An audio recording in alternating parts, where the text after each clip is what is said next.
अस्सलाम वालेकुम नाज़रीन, प्रोग्राम एग्री बिज़नेस के साथ मैं हूं आपका मेज़बान डॉक्टर अमजद बुखारी। नाज़रीन, आज हम बात करेंगे सैलाब पर। सैलाब हम हर साल तकरीबन सुनते हैं कि जी सैलाब आ रहा है, सैलाब आ गया है। बड़े पैमाने पर हमारे जो ज़ेर काश्त रकबे होते हैं वो सैलाब की नज़र हो जाते हैं, फसलें दरियाबुर्द हो जाती हैं, जानी नुकसान भी होते हैं, घर गिर जाते हैं और साथ साथ जो लाइफ स्टॉक है, जानवर हैं, उनका भी बड़ा नुकसान होता है। ये सैलाब क्यों आते हैं? इसके साथ साथ बारिशें भी होती हैं, उनसे भी नुकसान होता है। नीचे से भी पानी जो है वो सैलाब की सूरत में मौजूद होता है, ऊपर से बारिशें हो रही होती हैं। तो ये बारिशें, उनके असरात और फिर सैलाब जो है ये जो हमारे यहाँ खौफनाक शक्ल अख्तियार कर गए हैं, ये क्यों आते हैं? और हमारा जो नहरी निज़ाम है, दरियाओं का निज़ाम है, वो कितना मुतासर कर रहा है और उसमें क्या तब्दीलियाँ ऐसी हैं जो हम नहीं कर सके जिसकी वजह से सैलाब आते हैं।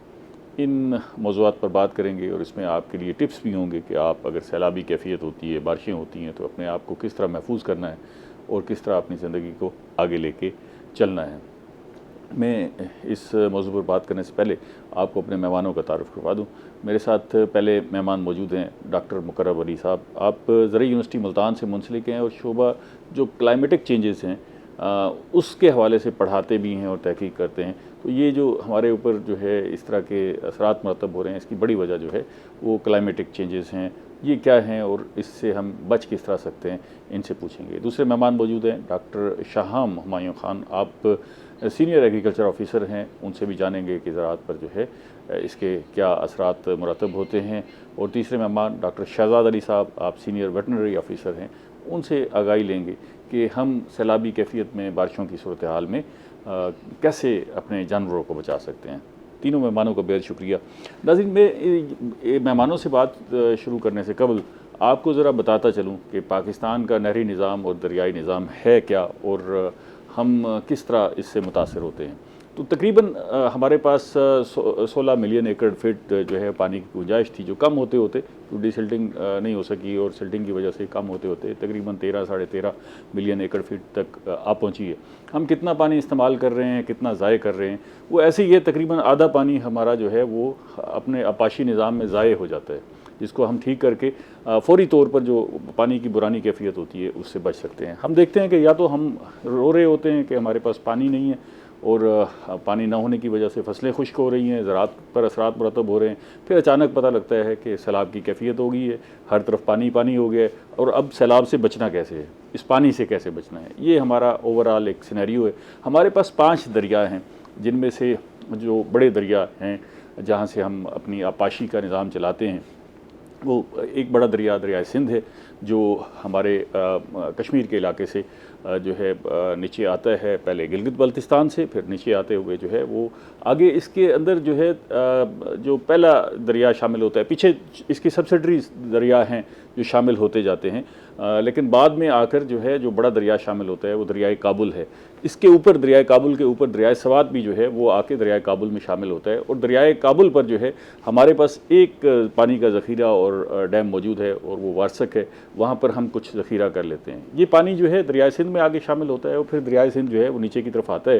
तो नीचे की तरफ दरियाए काबुल के पानी जो शामिल होता है, इसके आगे जो है वो कोई हमारे पास डैम नहीं है। एक तरबेला डैम है, वो काबुल से ऊपर रह जाता है। तरबेला में हम तकरीबन 9.5 मिलियन एकड़ फिट जो है पानी के ज़ख़ीरे की हमारी गुंजाइश है, लेकिन वो कम होते होते क्योंकि सिल्टिंग हो गई है और उसको हमने जो है डीसिल्ट नहीं कर सके, तो वो कम रह गई है।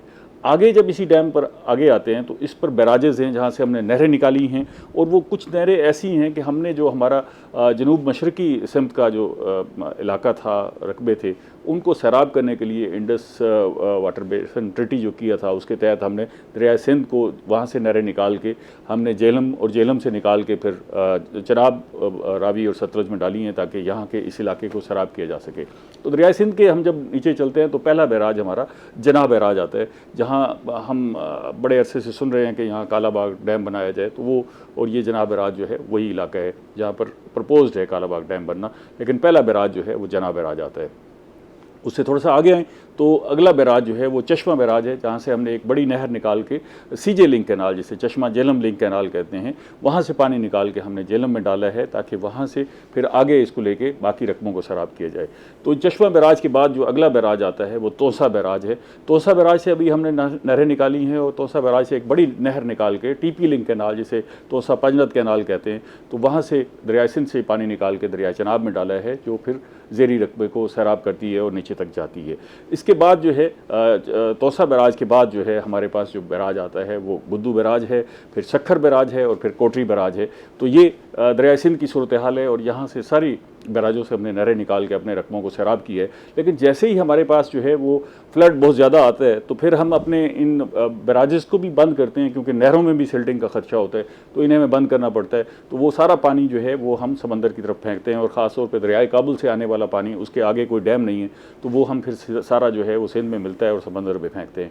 ऊपर तरबेला में हम दरिया सिंध का जो पानी है उसे रोक सकते हैं। फिर इससे अगला जो दरिया है वो दरिया जेलम है, और दरिया जेलम पर जो है हमने एक नीलम जेलम प्रोजेक्ट बनाया हुआ है। वो जेलम से थोड़ा सा ऊपर है, नीलम और जेलम का जहाँ मिलाप होता है वहाँ पर हमने ये प्रोजेक्ट बनाया है, लेकिन वो रन ऑन रिवर पर है। इससे आगे आएँ तो फिर हमें मीरपुर में, आज़ाद कश्मीर में हमारे पास जो डैम है मंगला डैम, वो एक बड़ा ज़ख़ीरा है। और किसी ज़माने हम तरबेला को ये समझते थे कि वो पाकिस्तान का सबसे बड़ा डैम है और मट्टी का जो है वो बना हुआ दुनिया का बड़ा डैम है, लेकिन अब मंगला की हमने जो है वो सतह बुलंद की है, अपरेजिंग की है, और तरबेला में सिल्टिंग हुई है, तो मंगला में पानी के ज़ख़ीरे की गुंजाइश जो है वो निस्बतन ज़्यादा हो गई है। जेलम पर जो है हमारे पास एक ही बैराज है, रसूल बैराज, और जेलम पे जो पानी नीचे आता है वो आके दरिया चनाब में शामिल होता है। इससे अगला दरिया जो है वो अगर हम उसे देखें तो चनाब है, और चनाब में जो है हमारे ऊपर जो है हमारे पास जो बैराजेस मौजूद हैं, जहाँ से हमने नहरें निकाल कर जो है बाकी इलाकों को सैराब किया है, वो मराला, खानकी, कादराबाद और फिर त्रिम्मू, और उसके बाद जो है वो आके मुकम्मल होता है पंजरत पर, और उसके बाद दरिया सिंध में शामिल हो जाता है। इससे अगला बैराज जो है दरिया जो है वो रावी है। रावी में बलोकी और सिदनाई हमारे पास दो बैराज हैं, और हमने जेलम से जो नहरें निकाली हैं वो रावी में इन दोनों मकामात पर, इन बैराजों पर मिलाकर फिर हमने इसको आगे जो सिदनाई पर आने वाली बैराज है उसे हमने बहावलपुर के इलाके को सैराब करने के लिए सतलुज के नीचे से गुजार के बहावल नहर के तौर पर जो है अपने इलाके में ले गए हैं। उससे अगला दरिया जो है वो सतलुज है, और उसमें जो है हेड इस्लाम मौजूद है, और उसके बाद सलमान की बैराज है। इन बैराजों से भी हमने नहरें निकाली है। ये सारा नहरी निज़ाम है जो मैंने आपको क्विकली बताया, जो पाकिस्तान का नहरी निज़ाम है, और इसके ज़रिए हम जो है अपना सारे इलाके सैराब कर रहे हैं। आप तीनों मेहमानों ने ये सुना होगा, मैंने ऐसे ब्रीफ बताया कि क्या सूरत हाल है, लेकिन ये सारा इतना ज़बरदस्त निज़ाम है कि इसको अगर हम देखें तो ऐसा लगता है कि हमारे पास जो है वो सारा इलाका जो है वो कंट्रोल में है, लेकिन दूसरी तरफ देखें तो हम या तो सैलाब की कैफियत में होते हैं या फिर पानी की कमी की कैफियत से गुजर रहे होते हैं। इसकी क्या वजह है डॉक्टर साहब? बड़ी वजह ये है कि हम डैम नहीं बना सके, या कोई और सबब है, कोई क्लाइमेटिक चेंजेस हैं जिसकी वजह से हम इतना मुतासर हो रहे हैं? सर बहुत शुक्रिया सर। बेसिकली सर मैं यहाँ पे बताना चाहूँगा कि हमारा जो इंडस रिवर सिस्टम है ओवरऑल जो हमारा, इसमें जो पानी का एनुअल जो फ्लो है वो तकरीबन 140 मिलियन एकड़ फुट के करीब होता है, 130 से 140 के करीब रहता है, जो कि ख़ास पीक टाइम के लिहाज से मैं बात कर रहा हूँ। और अगर सर मैं यहाँ पे जिक्र करूँ, जैसे हम सैलाब के लिहाज से बात करें तो हमारे अगर बहुत ही एक जिसने बहुत ज़्यादा डिवेस्टेशन की हमारे मुल्क के अंदर, वो 2010 का सैलाब था। अगर हम 2010 के सैलाब को देखें तो उस वक्त हमारे इस स्ट्रीम से तकरीबन 250 मिलियन एकड़ फुट पानी यहाँ से गुजरा। अच्छा। जो हमारे एक नॉर्मल सेटअप है, जो हमने इस पानी को सारा ज़ाया किया और जिसने बहुत ज़्यादा नुकसान भी किया हमारा। और सर अब इसके मुकाबले में हम देखें कि हम वाटर स्टोरेज के ऊपर हम कहाँ पे खड़े हैं। जैसे सर आपने बिल्कुल सही कहा कि आपने फिगर्स दिए, तो डेफिनेटली वाटर स्टोरेज पर हम जहाँ खड़े हुए हैं, इसको भी आपको बताता चलूँ, हमारे पास 30 दिन का पानी अपने इस्तेमाल के लिए ज़ख़ीरा करने की गुंजाइश मौजूद है। भारत के पास 170 दिन का, मिस्र के पास 700 दिन का, अमेरिका के पास 900 दिन का जो है पानी स्टोरेज कर सकता है। मज़ीद बात करते हैं, एक ब्रेक ले लें। नाज़रीन थोड़े से वक्फे के बाद दोबारा मिलते हैं, हमारे साथ रहिएगा।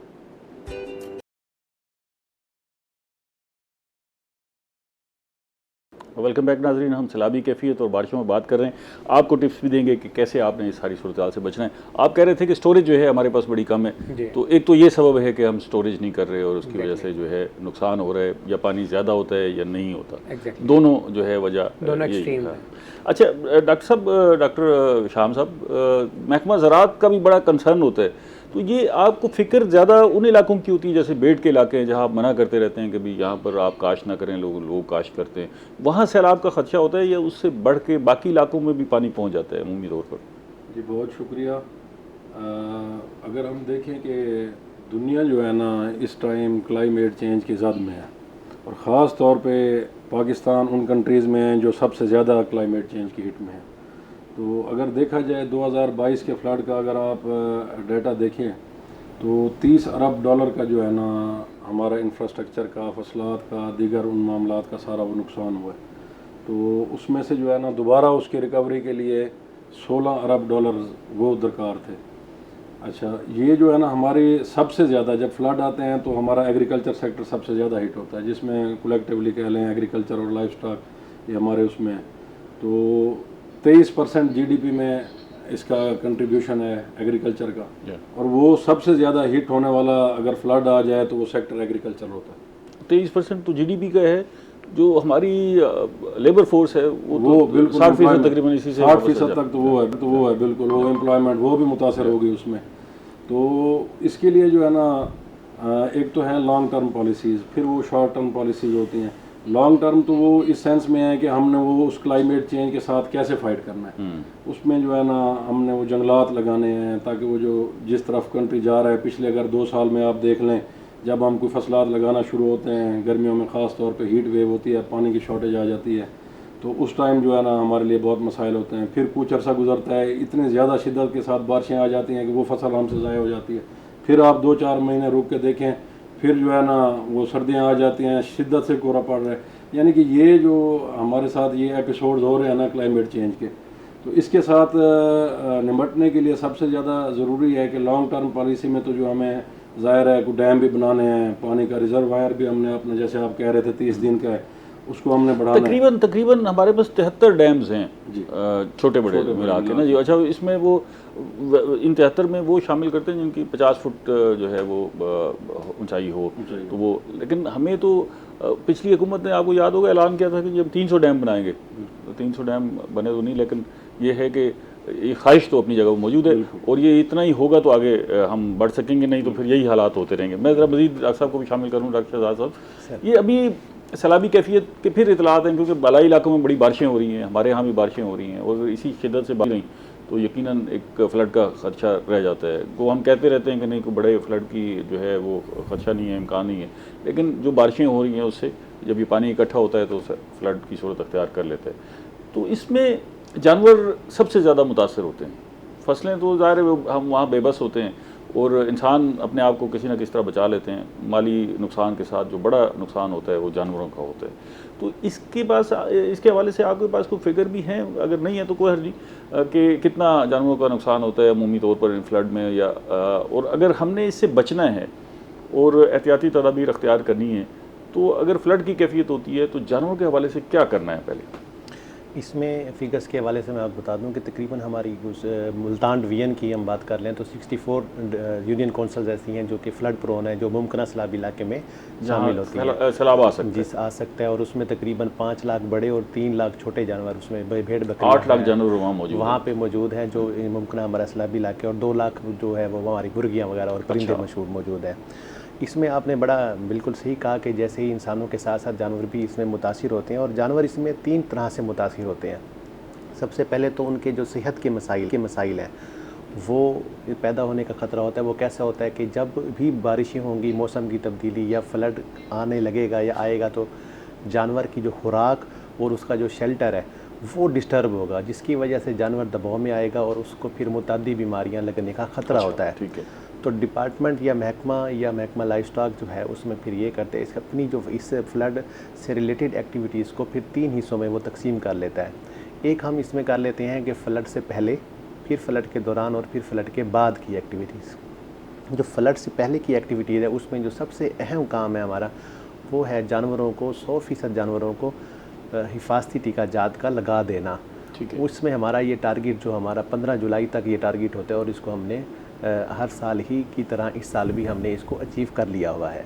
मतलब आपने वैक्सीनेशन कर दी है, हिफाजती टीका जात लगा दिया गया, ताकि अगर जानवर दबाव में आता है तो उसके अंदर इतनी इम्यूनिटी एंटीबॉडीज़ मौजूद उनके ब्लड में कि वो उन मुतअद्दी बीमारियों का मुकाबला कर सके।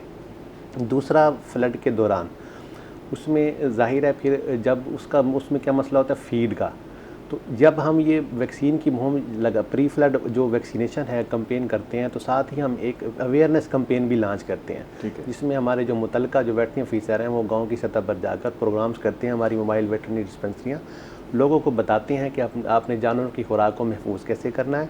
फ्लड के दौरान जो है जानवरों की खुराक को आपने जानवरों को और उसकी खुराक को महफूज मकाम पर मुंतकिल कैसे करना है।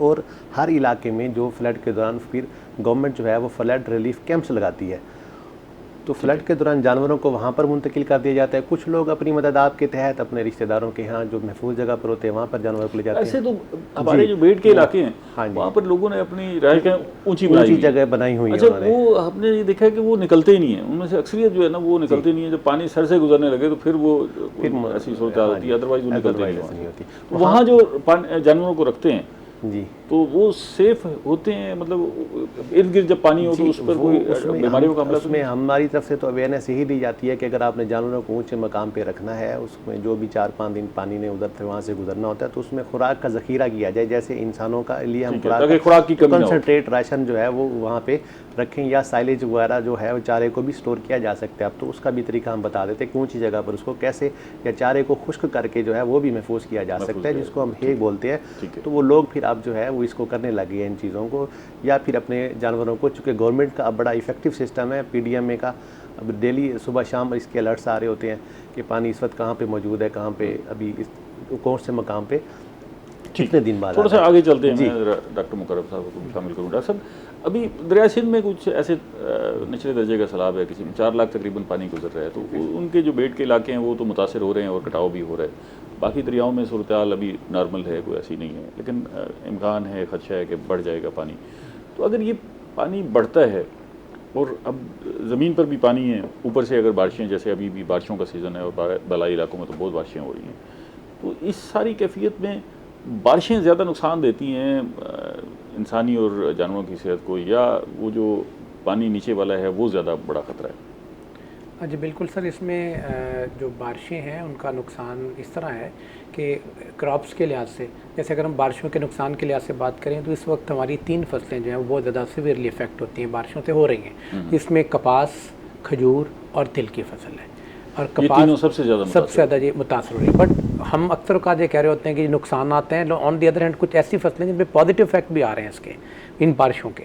उसमें जैसे हमारे चारा जात हैं, और देन हमारे बागात हैं, और बाजरे की फसल है, और सब्जियात ख़ास तौर पे कि हमारे जो पिछले दिनों जो गर्मी का स्पेल रहा, इसमें जो तोरी, घिया तोरी है और कद्दू, इस टाइप की फसलें, उन पर फ्रूटिंग नहीं हो रही, फल नहीं हो। अब जो बारिशों का स्पेल है तो उन पर अच्छा बम्पर फल आएगा। ये ज़ाहिर अलग का निज़ाम है, इकोसिस्टम में कुछ चीज़ें ख़राब हो रही होती हैं, कुछ बेहतर हो रही होती हैं। और सर इसके साथ एक चीज़ और बड़ी अहम है कि इस वक्त जो सब्जियात के लिहाज से प्याज की फसल को बड़ा थ्रेट है सर, कि प्याज की इस वक्त पनीरी लग रही है सर, और अगर इस टाइम से ज़्यादा होती है, और जिस हम एक्सपेक्ट कर रहे हैं कि जिस तरह ये एक स्पेल आ रहा है 11 से 12 जिसकी पीक होगी इस सीजन में, तो उससे जो है कि अगर प्याज की पनीरी ख़राब हो जाती है, इफेक्ट हो जाती है, तो डेफिनेटली नेक्स्ट सीजन में हमें जो है ना एक थ्रेट रहेगा। ब्रेक लेने पर इस पर बात करते हैं, हमारे साथ रहिएगा, छोटी सी ब्रेक के बाद मिलते हैं।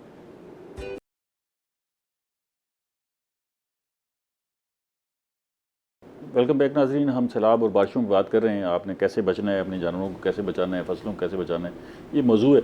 डॉक्टर शाहान साहब, ये बताइएगा कि महकमा ज़राअत जो है वो कितना तैयार है सारी सूरत हाल के लिए, और जैसे अभी जिक्र कर रहे थे कि हम बारिशें हो रही होती हैं तो उससे नुकसान होता है, और साथ साथ जो है कटाव जो हो रहा होता है, इसको कटाव में बड़ी हमारा ज़ेर काश रकबा जो है वो नज़र हो जाता है दरिया की।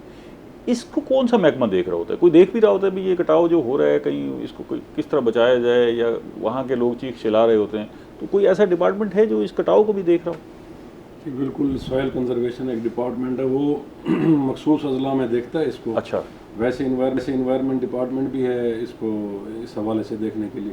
तो हमारा जो एग्रीकल्चर डिपार्टमेंट है, इस हवाले से हमने आगाही देनी है, फार्मर्स को दे भी रहे होते हैं कि आप जो है ना रिवर के जो वो हैं पुश्ते हैं, बैंक्स हैं, उनके ऊपर जो है ना जितना हो सके मैक्सिमम जंगलात लगाएं, उससे पानी की एक तो इन्फिल्ट्रेशन ज़्यादा होती है, रन ऑफ कम हो जाता है। ठीक है। दूसरा वो जो अरुवियन है, जो ज़मीनी कटाव होता है, उससे जो करोड़ों रुपए की जो जायदाद होती है लोगों की वो ज़ाया हो जाती है, उसमें हमारा ज़ेर काश रकबा वो बड़ा सारा नुकसान होता है। अच्छा, ecosystem वो damage मैंने ये होता है। सवाल भी आपसे इसलिए किया था कि लोग बड़े चीख चिल्ला रहे होते हैं, अमूमन खबरें आ रही होती हैं कि जी वो कटाव की वजह से ज़मीन सारी दरिया बुर्द हो गई और लोग एहतजाज कर रहे होते हैं, तो उनको कोई रेस्क्यू तो नहीं किया जा सकता इस सारी सूरत हाल में। जिसके कटाव होना है तो वो रिकवरी होनी ही नहीं है, वो इरिवर्सिबल प्रोसेस है।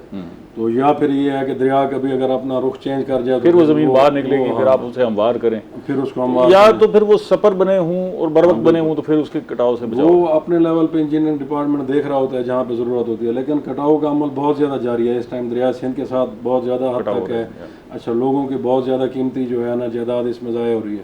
तो हमारा डिपार्टमेंट बारहा इसमें इन्वॉल्व होता है कि जंगलात डिपार्टमेंट भी, वो कोशिश हो रही होती है कि लोग इसके साथ साथ एक लेयर पूरी जो है ना वो जंगलात की लगा दें जिससे कटाव कम हो जाए। इससे बचत होती है डॉक्टर साहब अगर वहाँ पर दरख्त लगाए जाएँ? जी, बहुत ज़रूरी है सर। बेसिकली सर मैं समझता हूँ कि सबसे बड़ा प्रॉब्लम ही हमारे यहाँ यही है कि दुनिया के अंदर जो डेवलप कंट्रीज हैं वो तकरीबन 20 से 25% जो है ना जी वेजिटेशन कवर है ट्रीज़ की मद में, और अनफॉर्चुनेटली हमारे यहाँ जो है वो 4% के करीब, 3 से 4% के करीब हमारे पास जो है ना ये दरख्तों का कवर है। और डेफिनेटली जिस वक्त ये दरख्त हम लगाए जाते हैं और मैसिव प्लांटेशन होती है तो इससे रिवर बैंक स्ट्रॉन्ग होते हैं सर, और ये खास तौर पर कटाव वाले एरिया अगर दरख्त हैं तो निस्बतन कटाव कम हो जाएगा। ये रेजिस्ट करते हैं जब दरख्तों का बायोमास वहाँ पे डेवलप होता है, उनकी जड़ों का निज़ाम होता है, तो वो जो कैनाल हैं उनकी जो बैंक हैं वो स्ट्रांग हो जाते हैं इसकी वजह से। और डेफिनेटली सर हम इस पे करते हैं कि जी अर्बन फॉरेस्ट्री जो है वो बड़ी ज़रूरी है। एग्रो फॉरेस्ट्री, अगर फसलें भी काश्त करें उसके साथ भी दरख्त लगाएं, उससे भी आप जो है ना काफ़ी हद तक और हल भी है, वो भी सोच के रखें। मैं डॉक्टर साहब से बात कर रहा था, डॉक्टर साहब वो तो कई बागात ही दरिया बुर्द हो जाते हैं। दरख्तों की बात कर रहे हैं जो बेट के इलाकों में दरिया के करीब जो है बागात लगे हुए हैं, बड़ी तादाद में दरिया बुर्द हो गए हैं बागात भी। वो ऐसा ही होता है सर, जब अगर पूरी कम्युनिटी इस चीज़ को फॉलो कर रही हो ना तो फिर जो है ना वो दरिया को वो जगह बनाने में इतना आसानी नहीं मिलती। जब अगर एक बाग लगा हुआ है और बाकी सारा कितना एक उसको रजिस्ट कर सकता है। अगर पूरा एक रिवर बैंक के साथ एक ऐसा नेटवर्क हो तो फिर वो बहुत कम हो जाएगा ये सिलसिला। ज़ाहिर है तो डिज़ास्टर हम ये नहीं कह सकते कि रुक जाएगा, एक नेचुरल चीज़ है, लेकिन वो उसमें काम करने में मददगार साबित होगा। ठीक है, ठीक है। ज़रा मैं डॉक्टर शहजाद साहब को शामिल करूँ। डॉक्टर साहब, अगर कहीं ऐसी सूरत होती है, फ्लड आ गया है, बारिशें हो रही हैं और आपने अपने जानवरों को रिमूव करना है, वहाँ से हटाना है, किसी सेफ जगह पर ले जाना है, तो इसकी प्रायोरिटी क्या होनी चाहिए? पहले कौन से जानवर मुंतकिल करें? छोटे जानवर मुंतकिल करें या बड़े जानवर मुंतकिल करें? इम्यूनिटी या रेजिस्टेंस जो है वो किस जानवर में ज़्यादा होती है, इस कैफियत में वो बर्दाश्त कर लेगा? तो वो तरजीहात कैसे बनाएं इसकी? इसमें इम्यूनिटी की जहाँ तक बात है तो वो तो जब वैक्सीन लग जाती है तो उसके वो 10 से 15 दिन के 15 दिन के अंदर वो उसके अंदर जो है वो 100% क़ुव्वत मुदाफ़ियत जो है उस जरासीमों के ख़िलाफ़ जो है वो पैदा हो जाती है। जहाँ तक बात है इवैक्यूएशन की, तो इवैक्यूएशन ऑब्वियसली जब भी होगी, जब भी वो फैमिली वहाँ से जाएगी खुद ही, तो वो अपने जानवरों को, उसमें बड़े और छोटे जानवरों को साथ ही लेकर जाएगी। नहीं, वो ऐसा होता है ना कि जैसे पहले भेड़ बकरियाँ मुंतकिल करें या बड़े जानवर गाय भैंसे लेके जाएं, क्या करें जी? जी, वो सेक्शन जो फ्लड रिलीफ कैंप होते हैं वहाँ पे उन्होंने सेक्शन बनाए होते हैं बड़े जानवरों और छोटे जानवरों के लिए। तो वो जब फ्लड रिलीफ कैंप में उसने जाना होता है तो वहाँ पर वो फिर उसी सेक्शन में अपने जानवरों को वो रख लेता है, और वहाँ पे फिर उनकी जो खुराक का वो फीड वगैरह का बंदोबस्त भी गवर्नमेंट जो है वो करती है। और वहाँ पे हमारे कैंप्स में अद्वियात वगैरह और जो मुतलका हस्पताल है वहाँ पे भी वाफिर मकदार में अद्वियात पहले से ही पहुँचा दी जाती हैं, जो कि ज़िंदगी बचाने वाली अद्वियात हैं। अगर जानवर ज़ख्मी हो जाता है या वैसे ट्रांसपोर्ट के दौरान, या वैसे अगर कोई बीमारी वगैरह उसको, चूँकि सहाल वगैरह, दस्त वगैरह, ट्रांसपोर्ट भी तो एक स्ट्रेस है जानवर का। बिल्कुल स्ट्रेस है। तो जानवर को तो आप एक छड़ी मार दे तो वो एक स्ट्रेस में आ जाता है। तो इन सारे स्ट्रेस को और मौसमी जो दवा और उसकी बीमारियां जो नॉन इन्फेक्शियस बीमारियों को भी जानवर को लग सकती हैं, तो उसके लिए फिर कंट्रोल के लिए, उसके इलाज मुआवजा के लिए फ्लड रिलीफ कैंप और अस्पतालों में अद्वियात और डॉक्टर जो है वो 24 घंटे राउंड द क्लॉक हमारी शिफ्टों में वहाँ पर ड्यूटियाँ होती हैं, वो मौजूद होते हैं और उनका इलाज मुआवजा करते हैं। ठीक है डॉक्टर साहब, ये क्लाइमेटिक चेंज जो हैं इतनी खौफनाक अंदाज से सामने आ रही हैं। पहले तो हम ये कहते रहे कि जी क्या होगा जी, ठीक है, लेकिन अब जो सूरत हाल नज़र आ रही है, ख़ास तौर पे हमने देखा कि पाकिस्तान के अंदर कभी बिजली गिरने के ऐसे खौफनाक वाक़यात नहीं हुए थे कि साल में 20-20, 25-25 लोगों की जान चली जाती है बिजली गिरने के वाक़यात से। और अभी हाल ही में 60-70 भेड़ बकरियाँ एक ही उसमें बिजली गिरने के वाक़े में जो है वो ख़त्म हो गई।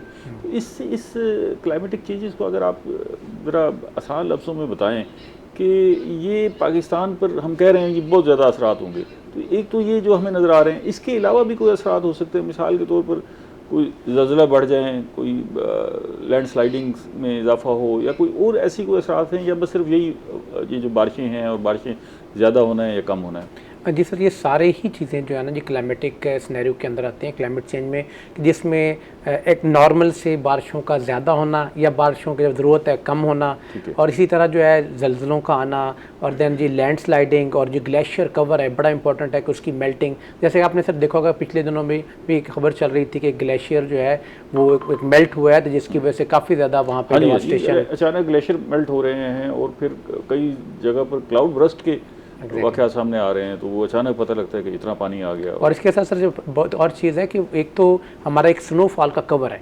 अनफॉर्चुनेटली उसके अंदर भी डिक्लाइन आया है, क्योंकि अगर देखा जाए कि हमारे पास जो बारिश पानी का जो हमारे पास अवेलेबिलिटी स्वीट वाटर की, तो उसका ऑलमोस्ट 50% जो होता है वो हमें बारिशों से अवेलेबल होता है, और 50% जो है हमारा स्नो मेल्टिंग जो होती है वहाँ से हमारे पास पानी आ रहा होता है। तो वो जो हमारा स्नो मेल्टिंग का है वो भी ग्लेशियर, उसका स्नो कवर भी जो है उसकी डेंसिटी वो भी काफ़ी कम हुई है पिछले 100 साल के अंदर। और सेकेंडली सर जो है ना सी लेवल राइज दुनिया के अंदर इस पर बड़ा एक, और ये भी क्लाइमेट चेंज का लेवल है कि जी हमारे बहुत सारे ऐसे सिटीज़ जो कि बड़े सिटीज़ हैं जो कि समुद्रों के करीब हैं, वहाँ पे जो है ना इन फ्यूचर में अगर इस तरह के हालात रहे तो वहाँ पे लाइफ रफ्तार से जाता रहा तो ज़ाहिर है समंदर की सतह जो है वो बढ़ेगी, और उनकी लाइफ वहाँ पे जो है ना पब्लिक के लिए वो थ्रेट में रहेगी।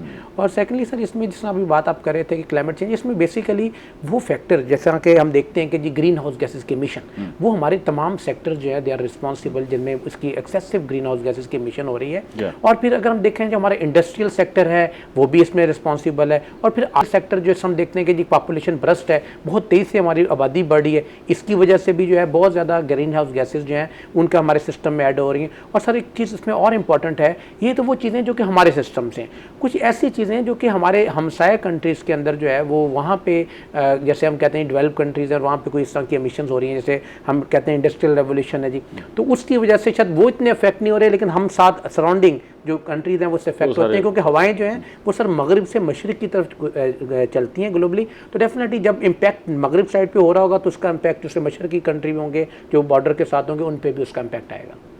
मतलब वो मुश्ताक यूसुफी ने कहीं लिखा था कि छोटे ममालिक के मौसम भी अपने नहीं होते, तो जो हमसाए हैं उनकी हवाएं जो है वो मुतासर करती हैं। तो हमें तो अक्सर आता है ना जी, वो एक मुल्तान में सर्दी आई है, कोयटा की तरफ से लहर आई है, मानसून की हवाएं हैं तो ये खलीज बंगाल से उठी हैं। तो ज़रा आगे चलते हैं जी। डॉक्टर साहब ये बताइएगा कि मैं आपसे ये जानना चाहूँगा कि अपने सैलाब की तो बात की, अगर बारिशें हो रही हैं तो बारिशों से अपनी फसलों को कैसे बचाना है और नुकसान को कम से कम करना है? बारिशों को तो नहीं रोका जा सकता, नुकसान को कम से कम रोकने के लिए क्या टिप्स हो सकते हैं? लेकिन जवाब आपसे ब्रेक के बाद दूँगा। नाज़रीन हमारे साथ रहिएगा, एक छोटी सी ब्रेक के बाद मिलते हैं।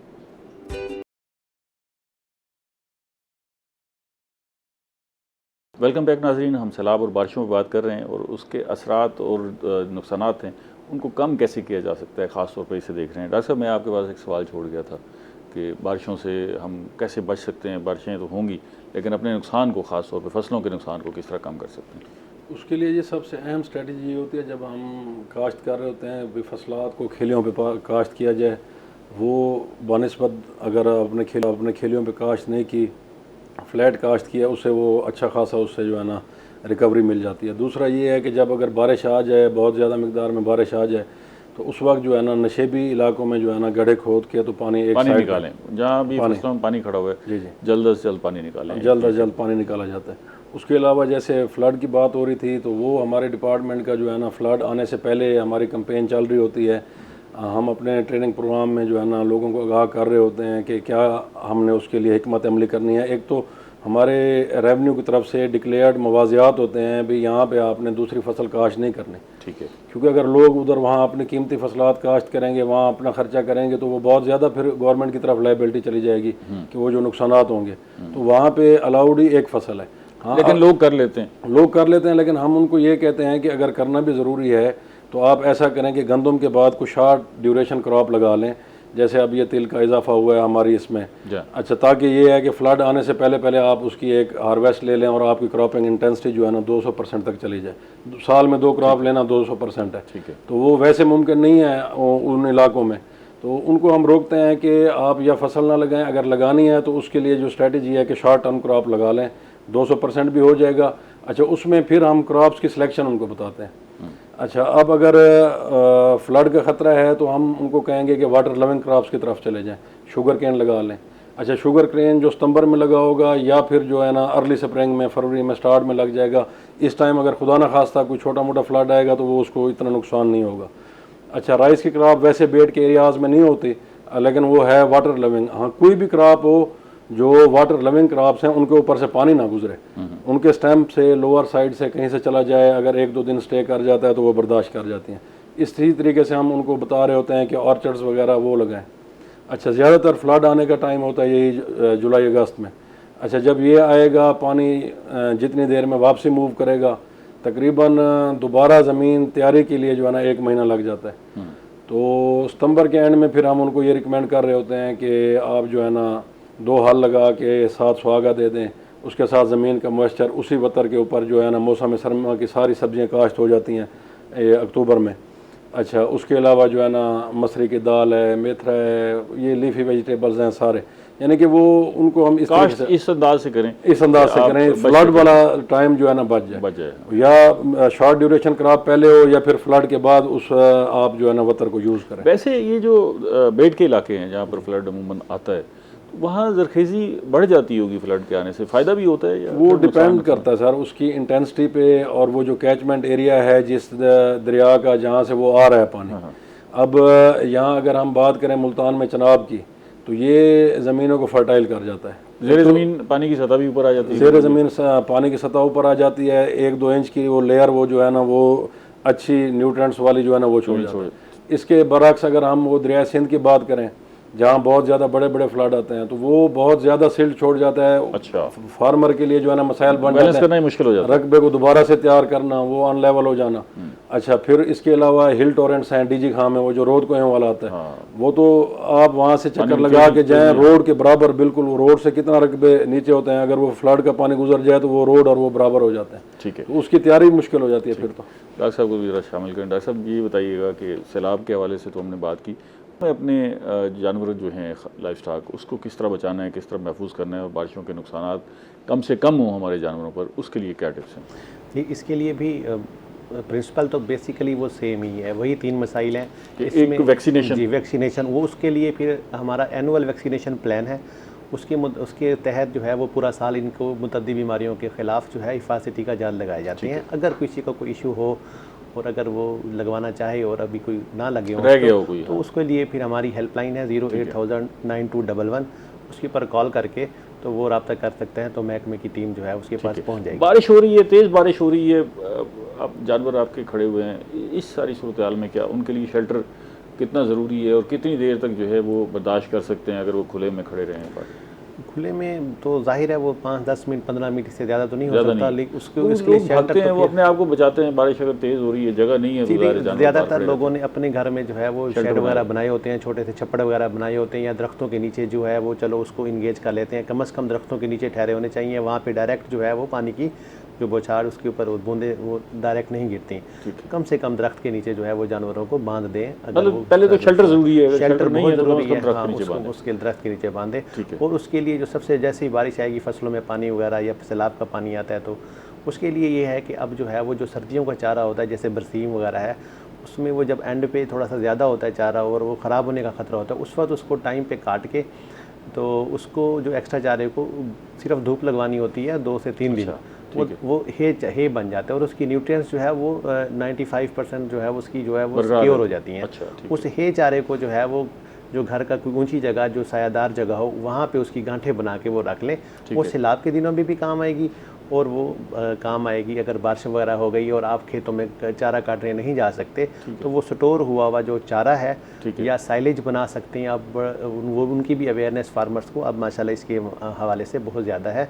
और इसके अलावा अपने जानवरों के लिए भी खुराक जो कंसंट्रेट राशन है उसका भी वो जो है अरेंज जो है वो कर सकते हैं। ये हमने देखा है कि बारिशें हो रही हों तो अमूमन जहाँ जानवरों को बांधा हुआ है वहाँ पर नीचे कीचड़ हो जाता है, फ्लड भी आ जाए तो उससे भी यही सूरत हाल हो जाती है। वो उनके पास एक कैपेसिटी नहीं होती फार्मर के पास कि वो उस कीचड़ को ख़त्म कर सके, अगर है तो लेथार्जिक हो जाता है। ये कितना स्ट्रेस डालता है अगर जानवर कीचड़ में खड़ा हुआ है? इसमें कीचड़ का ये होता है कि ज़ाहिर है वो जब वो कीचड़ उस जानवर का हो जाता है उसके अंदर, तो उसमें जरासीम, जब जानवर जो खुसूसन जो दूध देने वाला जानवर है, अगर वो नीचे बैठेगा तो उसका जो उसको मेस्टाइटिस या थन ख़राब होने का उसका ख़तरा होता है। और उसके अलावा जो बाकी जो पेट के वर्म वगैरह जो हैं, जो कीड़े हैं, उसके भी होने का ज़्यादा चांसेस होता है। उसका ये है कि जैसे ही बारिश ख़त्म होती है तो उसकी जो कीचड़ वाली तह है उसको जो है वो थोड़ा सा उनको साफ़ कर ले और उसकी सफाई कर ले, तो उससे जो है ना वो जो जब धूप की रोशनी लगेगी तो उससे वो थोड़ी सी बेहतर हो जाएगी। उसकी सफाई जो है वो बहुत ज़रूरी है, सुबह शाम जो है वो, ताकि वो कीचड़ भी साफ़ हो जाए और उसका जो गंद वगैरह है, उसका गोबर वगैरह वो भी साफ हो जाए। ठीक है। तो डॉक्टर साहब, कोई क्लाइमेट चेंज के हवाले से जो है हम जो एहतियाती तदाबीर कर रहे हैं, कोशिश कर रहे हैं, भाग दौड़ कर रहे हैं और आगाही तो दे रहे हैं लोगों को और कुछ ना कर रहे हो, तो ये जो कुछ इकदाम हो रहे हैं हुकूमत की सतह पर, लोग अपने तौर पर कुछ कर रहे हैं, ये एनफ हैं इससे निपटने के लिए, या डिज़ास्टर बहुत बड़ा है और तैयारी जो है वो बहुत नॉमिनल सी है?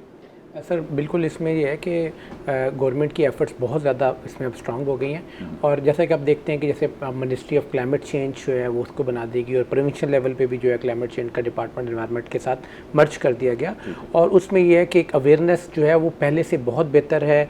और अगर हम देखें डिफरेंट डिपार्टमेंट्स हैं वो इंडिविजुअली तौर पर भी जो है ऐसी जो चीज़ें हैं जो कि एनवायरनमेंट को पोल्यूट कर रही हैं और ग्रीन हाउस गैसेस के एमिशन की तरफ जो फैक्टर्स हैं जो इन्वॉल्व हैं, उनके लिहाज से लोगों को ज़रूर अब जो है ना काफ़ी हद तक अवेयरनेस है। और social media is also one them कि उससे भी उनको जो है ना अवेयरनेस बहुत हो गई है। इकदामात भी ऐसे हो रहे हैं या बस जी सर, इकदामात भी इसमें हो रहे हैं। और मैं इसमें सर आपको थोड़ी सी एक इंपॉर्टेंट चीज़ आपको शेयर करना चाहूँगा कि हमारी जितनी भी ऑर्गेनाइजेशन है, ख़ासतौर पे हमारे सेक्टर, टेक्सटाइल सेक्टर है, हमारा OGDCL है, SNGPL, जितने भी हमारे अदारे हैं जो कि इंटरनेशनल कोलैबोरेशन के साथ काम कर रहे हैं, जो कि ISO सर्टिफिकेशन पे काम कर रहे हैं, उनके लिए कंपल्सरी है कि वो अगर sustainable efforts, climate smart practices को ऑप्ट नहीं करेंगे और ऐसे जो है कम्युनिटी के लिए प्रोजेक्ट स्टार्ट नहीं करेंगे तो definitely they will not stand के जो अपने जो बिजनेसेस हैं उसको अपनी आगे नहीं बढ़ सकते।